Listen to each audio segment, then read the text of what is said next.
Hello, today we will guide you through how to add Otter AI with Microsoft Teams. To get started, open your browser and go to the Otter AI homepage.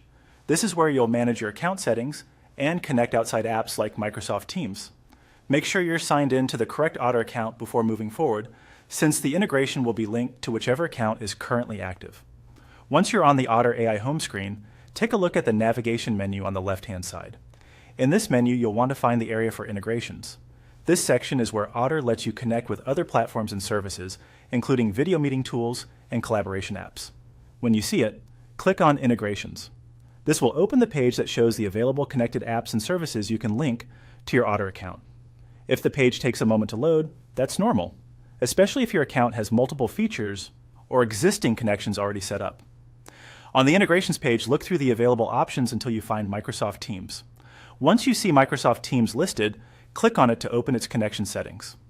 This step is important because it brings you to the specific setup page for that app, rather than the general integrations overview. Next, click on Connect. This tells Otter that you want to begin linking your Microsoft Teams account. At this point, Otter will usually redirect you to a Microsoft sign-in or authorization screen so the two services can work together securely. From here, simply follow the on-screen procedure. Depending on your account setup, you may be asked to sign into Microsoft, review permissions, and approve access so Otter can integrate with Teams properly.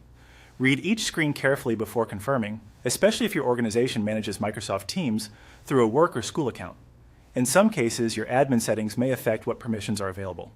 After you complete the prompts, the connection should be established and Microsoft Teams will be linked with Otter AI. If you don't see the connection right away, give it a moment and refresh the page. It can also help to sign out and back in if the status does not update immediately. That's all there is to it. You've now gone through the process of adding Otter AI with Microsoft Teams, and your integration should be ready to use.